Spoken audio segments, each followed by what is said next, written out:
All right. Hello, Home Service Pros. Welcome to the Battle Plan Marketing Podcast, episode number 160. Today we have a special guest on the show, Mr. Jakob Kirschner at a Peak Advisory Bookkeeping and Fractional CFO. They hail out of Woodland Park, Colorado, a little south of Denver, near Colorado Springs. Peak Advisory. Without further ado, Jakob, welcome to the show. Thank you. I'm honored to be here.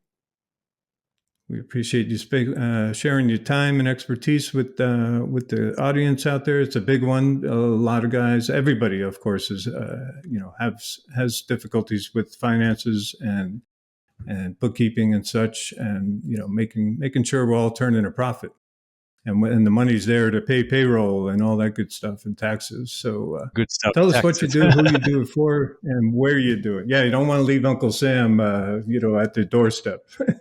Well, as you said, I'm a fractional CFO. I also offer bookkeeping services, but my focus is really on the CFO side of things.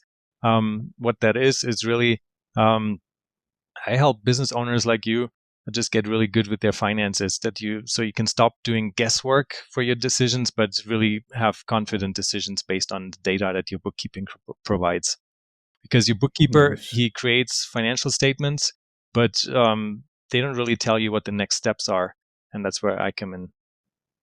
Yeah, analyze the numbers, see where your strengths and weaknesses are. Yep.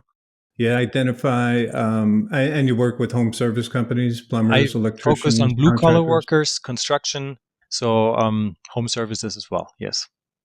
Super excellent, super excellent. What would you say is the number one problem they come to you with? Number one problem, hands down, is cash flow issues. It's mostly a lack of planning, because there's just, so many things that you have to keep track of. And if you don't have a good process in place, good cash flow forecast, then you just eventually you drop a ball on something, and then all of a sudden you have that surprise tax bill, or you're struggling making payroll, and you're not sure, should I buy that truck? Should I finance it? I have cash in the bank, but should I use it? Those kind of questions. And if you don't have good planning, a good forecast in place, then there's a big chance that you're making a bad decision, and then you find yourself in a crunch. Yeah. So your part, big part of your job is advising, is being a sounding board, another brain to bounce ideas off of financially. Yeah, definitely. It's how would you describe it? I mean, I analyze the financial reports, but that's not all I do. It's also about your goals as a business owner, hopefully tied to your personal goals, because that's the best when your business goals are actually derived from your personal goals. And then really mapping out a plan, like what steps do I need to take today and tomorrow in order to reach my goals that are like 5 years, 10 years down the road. And just that. Nice. A lot of business owners, they're on their own. If they have big decisions to take, they don't have anyone to bounce it off, and that's where I come in as well. Like we do those decision-making processes, just offering our perspective on the decisions. Yeah. Yeah, super excellent. So talk to me about, for a lot of people who are not familiar with fractional CFO, you don't have to hire a full-time CFO, right? So if I was, I'm a marketing agency, but let's make believe I'm a plumbing HVAC company, and I've got maybe 10 employees, 5 trucks out there, 6 or 7 trucks out there, doing a couple million. At what point would I bring you on, and then what would we be working on mostly? Good question. I think in the end, everybody profits from having just some professional insight. But with cost benefit, it really makes sense once you hit the 2 million, 3 million revenue mark, then you can actually reap the most benefits of working with a fractional CFO. And what we do, we have monthly calls. We call it the CFO call. We have a CFO report. I analyze the numbers of the business owner beforehand, and then I just point out 3, 4, 5 things that I think are important for the business owner to focus on. And then, we work on goals, as I mentioned before, and cash flow forecast. Yeah, I almost forgot. That's the most important part. Most important, cash flow forecast. Exactly. Yes. In our calls, 70% of the time we spend on the cash flow forecast, just to we dive deep into like what's going on in the business on the operational side, what are the decisions that are there to be made, and how do they affect the different metrics in the business, and especially cash. Nice.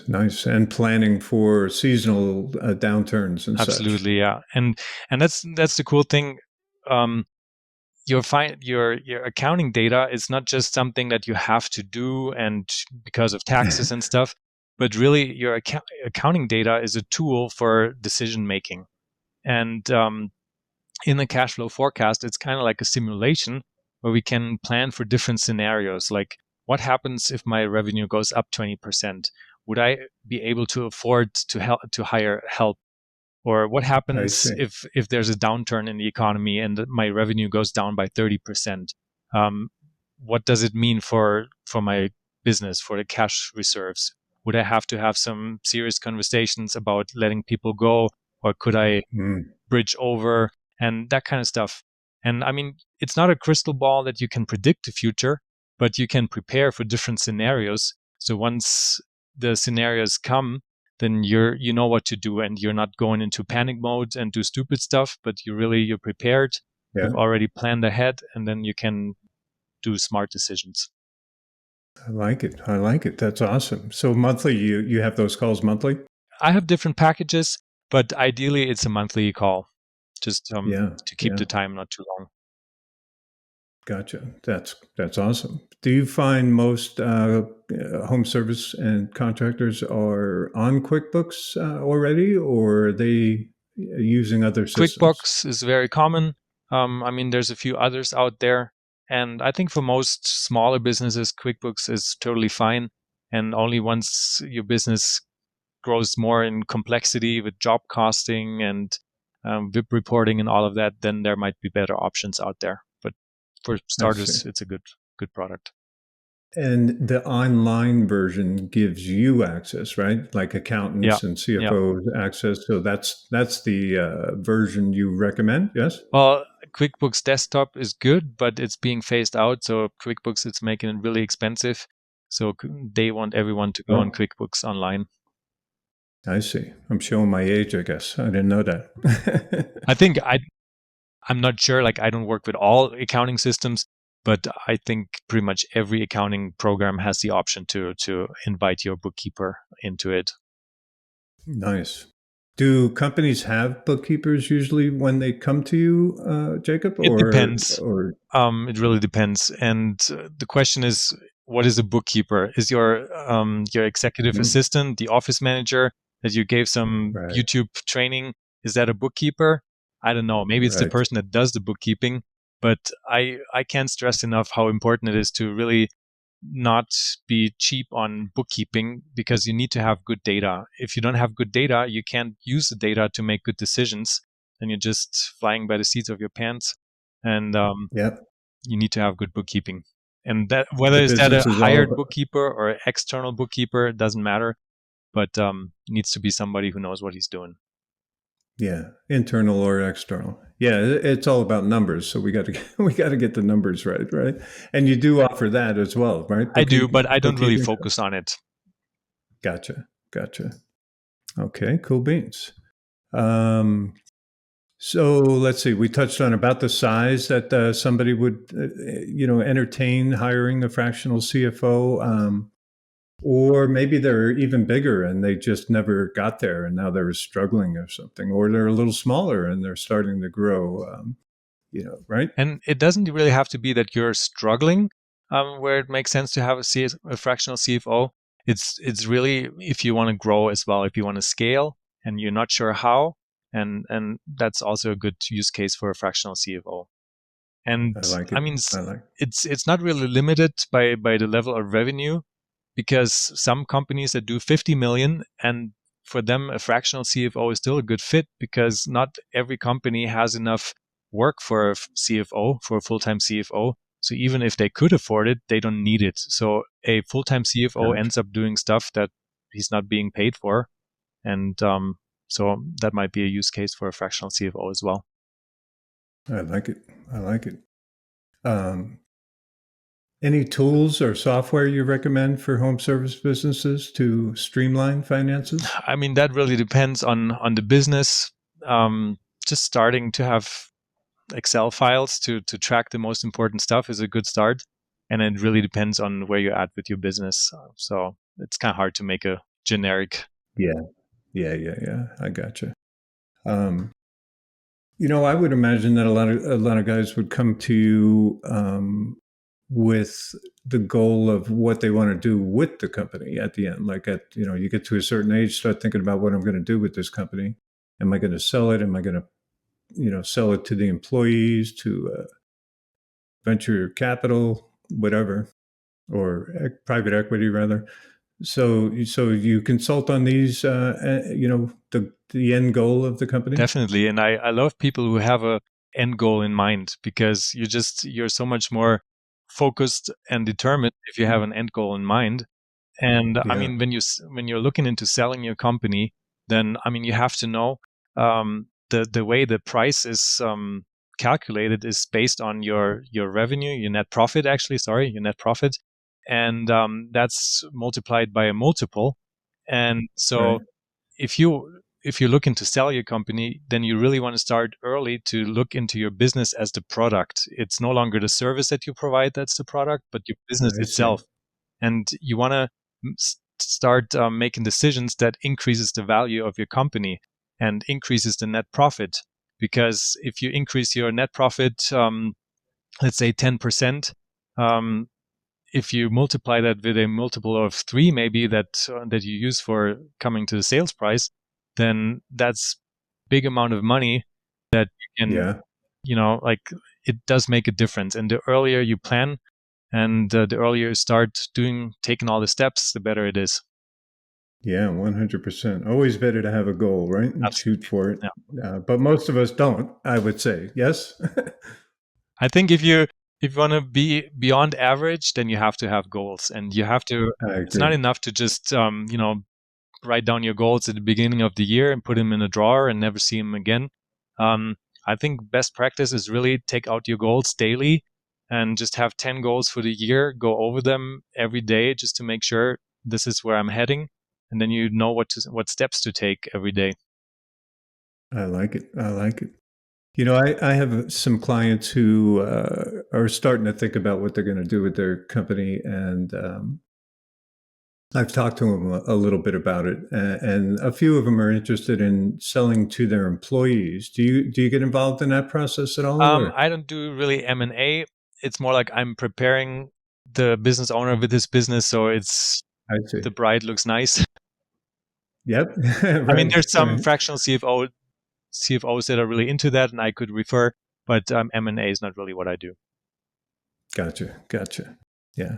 But it is an option. I wonder how many companies take that option. Probably quite few. I think one of my clients acquired his company that way years ago. Yeah, I mean, there's So lots of sales activities going on. There's specialized sales brokers that really know what they do, and yeah. I yeah. looked into buying a business Yeah. myself last year, but I didn't find one in time, and the right one Oh that I yeah. liked, so I decided on going the fractional CFO road. There you go. Oh, so you were looking to buy a fractional CFO Yeah. company? I see. I see. See, interesting. Okay, so let's see. What financial planning steps should owners take to prepare for expansion? That's a little pretty gray area question, right? Sorry, I'm going to pull that one back. No Actually, problem. We can talk we about it. So if you want to grow, then it's actually something that I see every once in a while, that the businesses grow too fast. You get this big yeah. contract, you're all excited, and then all of a sudden you find yourself in a difficult position because you didn't realize, wow, it takes much longer for me to get paid. All my guys are tied up in the big project. We can't do small projects Mm, for cash in, and your accounts receivables goes up. You have to finance more material. So it's really important to plan ahead, to either have a cash reserves that you can use for growth, or get a loan or a line of credit, just to plan ahead so you don't get into a difficult position. Yeah, I like that. I like that. Before the call, we were talking about QuickBooks and QuickBooks Online, um, and you did recommend using the online version, yes? Yeah, I mean, yeah, QuickBooks Online. And I mean, So I've you heard a have lot of access. people say CFO, QuickBooks Online is not as good as QuickBooks Desktop. And I personally don't right? have too much experience with desktop, but that's the thing where if you're moving from QuickBooks Desktop to online and then to have the same kind of features, it's really expensive, and that's where it might make sense to move to a different system altogether. Oh, I see. I see. But the online version, the advantage there is external professionals have access to it, right? Your That's the same for bookkeeper, CFO. QuickBooks Desktop as well. So that's not really tied Oh, to I that. didn't know that. Yeah. No, QuickBooks Online is just what they do. Like, it's all in the cloud. It's not on your computer, the data. And I think that's I just see. the way a lot of software goes. I mean, just like Office, it's all in the cloud and no longer directly on your desktop. Gotcha. Gotcha. All right, let's talk about taxes. How do you help them? How do you help companies, enjoy a smoother tax season and process? Yeah. Taxes. I don't do personally tax returns, but Right? definitely planning. If you have good books, you don't have to worry about your tax return, because then it's really just a print of a button, basically, to provide the data for your CPA to do a good tax return. And you don't have to be worried about what's it called when the IRS comes for an audit. Yeah. You don't have to be Right. worried because everything is all set. I have good books. There's no issue there. And for the amount that you have to pay, if you have a good forecast, and it's easy to calculate a rough amount of what are you going to owe, and then there's no surprise tax bill, and you can prepare for that. You save. And I mean, we've touched on this, was it during the call or before, on the profit first. So you have that Right. separate account where you transfer the money that that you're going to have to pay once tax season comes. Then you're all set. You don't have to worry about taxes anymore. Yeah, I like that. Yeah, it was the profit first. That's what my previous question, I meant to bring up profit first, not QuickBooks. So, and for those listening, we had started the conversation, but I forgot to hit record. So, and now I'm an old guy and I've lost what questions I asked before the record. No problem. So we'll get there. But profit first, right? A bunch of different books out there, started by Michael Malkowitz, where you have a bunch of accounts, bank accounts, and you separate your monies, your tax, your profit, your salary, and your operational costs, right?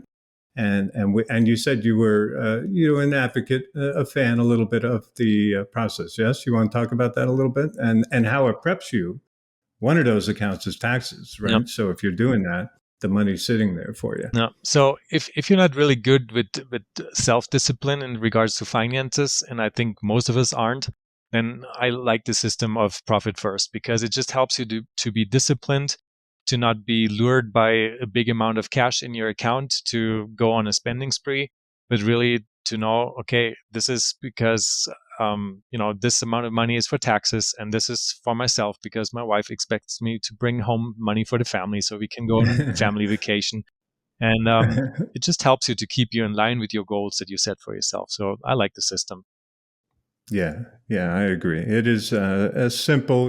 I don't know how it made such a big book out of such a simple concept, but I like it. I use it, and it does help. I like knowing all those things. That I'm making money, I'm making a salary, my taxes are there, to pay every quarter, so on and so forth. So And I think one of the it's good to strengths see. of the concept is that since you already take your profit first as the title of the book, you have less money to work with in the business, and that helps you to be more to focus on efficiency, and just to not spend money on some stupid subscription that you Yeah, don't really need but looks nice. So it really helps you keep a lean business, and that helps once you sell the business, because net profit, that's where the music plays when you sell the business. yeah. Exactly. Do you uncover a lot of waste? Like you said, pretty quick in the first month, you could uncover the cost for your service. So, Yeah, and we're all doing that, right? yeah, We're all finding waste. yeah. Like, it's most of the cases. Once I start working with somebody, it's relatively easy to find stuff where you can improve your margin or just, cut costs a little bit. So my fees are for the first 6 months, 12 months are covered for. And sometimes it's small things. Most of the time, it's actually small things, just a number of small factors that add up. And Right. even if you change your gross margin by 1%, and that already has a huge impact on the bottom line. And Mm. so really small steps get you to the goal as well. Nice. And the price book. So that's a big one, right? So we were talking about that, how we quite often price ourselves, or our services based on the ones around us. Yeah. And since 90% of them are failing or struggling, maybe that's not the best scenario there. So do you hit the price book, or maybe not into the price book, but margins and stuff, you're talking Definitely. pretty Margin quick? is a very important measure that every business owner has to know. Like, you have to be able to tell at all times, like, what is my gross margin? And I think that's already a hurdle for a lot of business owners, that Right. you don't know your costs. And you don't know your costs because you don't have good bookkeeping. But once you know your Right. costs, then you know how to price your quotes that you send out. And if you don't get a job because your prices are too high, then it's actually in a way a good thing, because if you had priced it lower, you would have lost money on the job. And Right. then I guess it's also important to work on the value that you bring, and to justify the prices that you have. But it's better to have less projects with a good margin. You make more money than having a lot of projects with a bad margin. Yeah. Yeah. And would you say most of your customers who come on have that problem initially?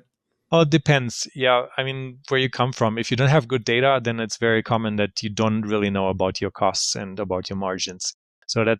that's always the first step, to invest in good bookkeeping, so you have good data quality. And once you have good data quality, then we can use the data and work with it and analyze it and make good decisions for moving forward. But that's always the I first step. like it. So the symptoms of bad pricing, bad margins are cash flow, right? Running out Always, of money. yeah.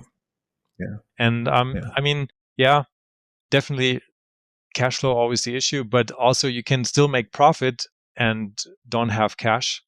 Because if you're struggling with your accounts receivables, if you don't have any good processes in Oh, getting the money in, then you might have had some big projects that were done and completed, but if the customer's not paying, then you still have the same issue with your cash.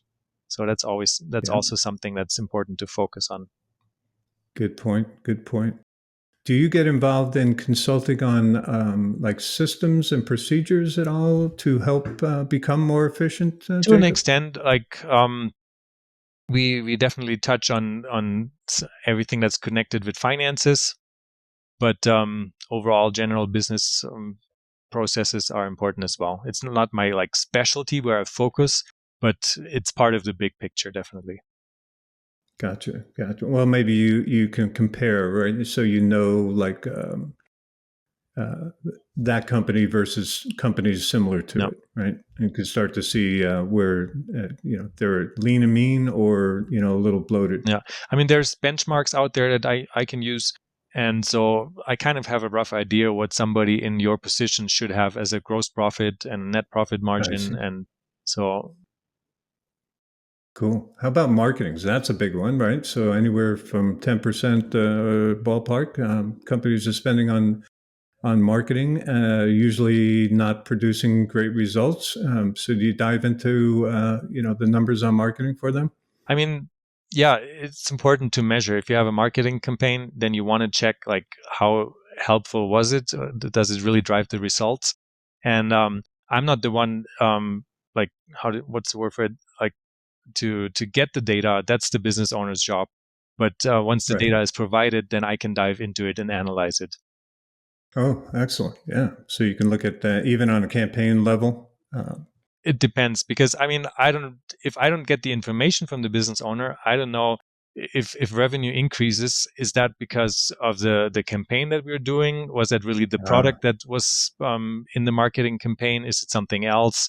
I don't know these things unless the business owner tells me. yeah. Yeah. A phrase keeps coming up, right? Good data, garbage in, garbage out, as they Absolutely. say, Yeah. right? So So important. super, super important to for all of us to use good software and to input and keep it accurate, Yeah, right? and to have the right people in the right seat. It's your office manager probably does her best job she can, but she's probably not the right person to produce good quality bookkeeping data. Yeah, professional bookkeeper you recommend, yes? Do you find that companies have miscategorized a lot of entries and stuff like that? Sometimes yes, sometimes no. I mean, QuickBooks Online does a pretty good job in like labeling the expenses, but it's usually the special items that create difficulties and create errors, and that often Yeah, have to be corrected. yeah, yeah. Okay, let's talk about like how do they find a bookkeeper? So let's because the data is super important before they even get to a fractional CFO like yourself, right? So any factors they should look for in hiring out a bookkeeping? Um, yeah, look at the Google reviews is probably a good idea just to see like what are customers saying about them. I mean, obviously take it with a grain of salt, but yeah, and maybe just ask for references as well. And it doesn't Yeah, have to be a CPA. Um, not every CPA is a good bookkeeper. Not every good bookkeeper is a CPA. But just if the person has a track record of good bookkeeping, then that's somebody you want to choose. I like it. I like it. You can take AI nowadays, so you can go to the bookkeeper's Google Maps or Yelp or wherever you're finding them, um, where they have reviews, and so you can take that link and then put it into AI and say, "Hey, give me the a summary of the quality of this company based on its Yep. reviews and its weak points." And if they have hundreds of reviews, you'll be able to decipher out and really get some quality feedback. I just got another idea. Like you could ask your CPA which bookkeepers he likes, because CPAs, they see a lot Ah, of bookkeeping, and they probably have their favorites. yeah, that's probably the best course of action right there, actually. Um,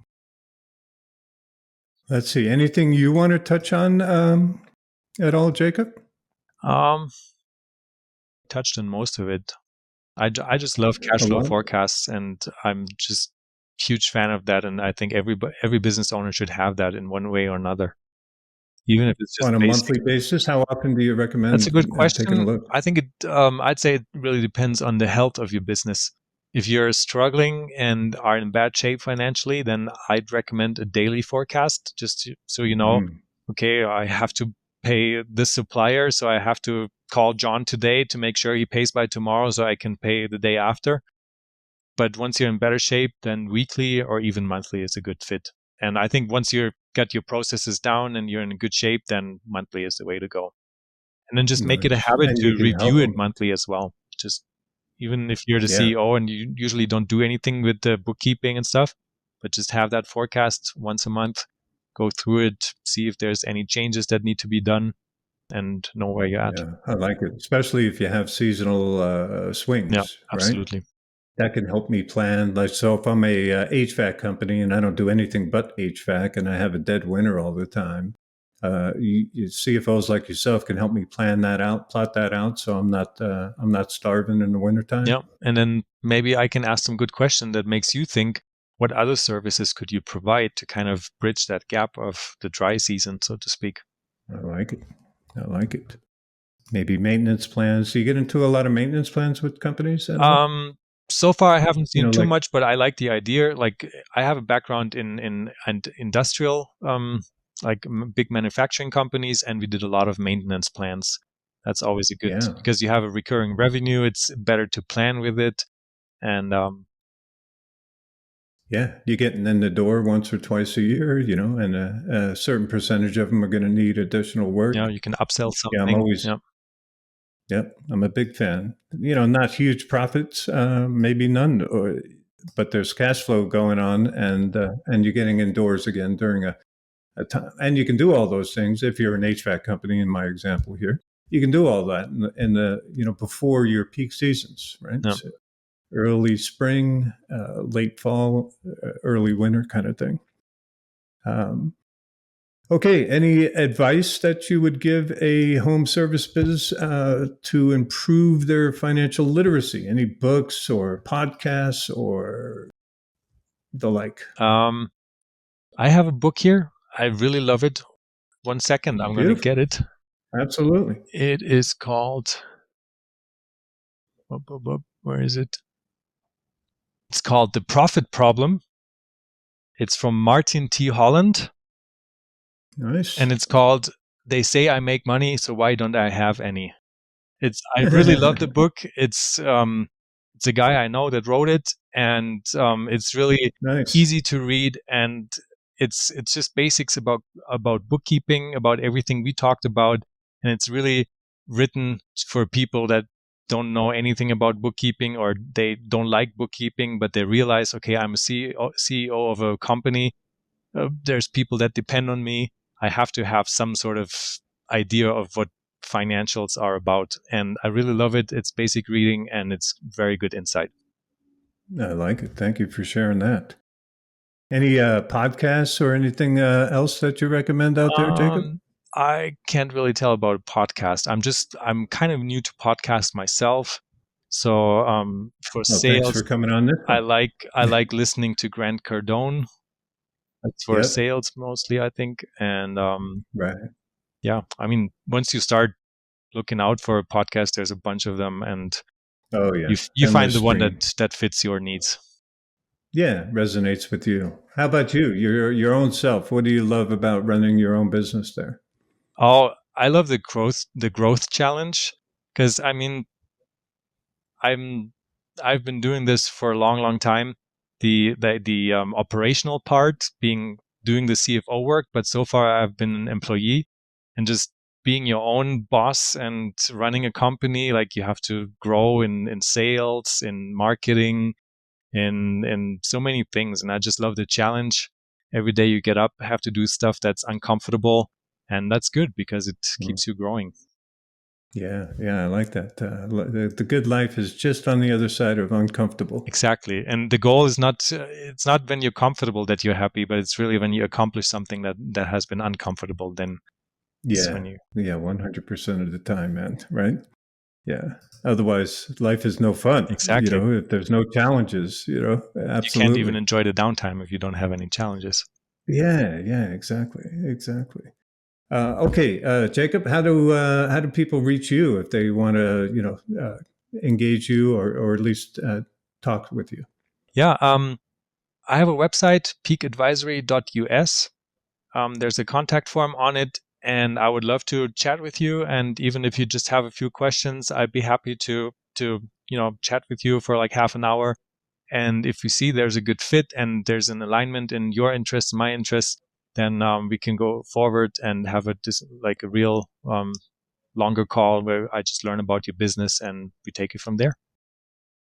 Nice. I appreciate that. Peakadvisory.us. That's Yes. correct. Yes. Yeah.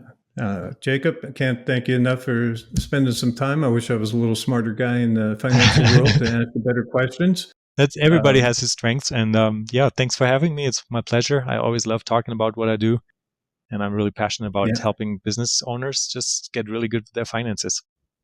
exactly. Yeah, likewise. So, yeah, thanks to the audience for listening. Hopefully, you got some golden nuggets out of that. It's not our day to day, but it really is, right? So hop on it. So, all right. Thanks for spending your time with us. You're welcome.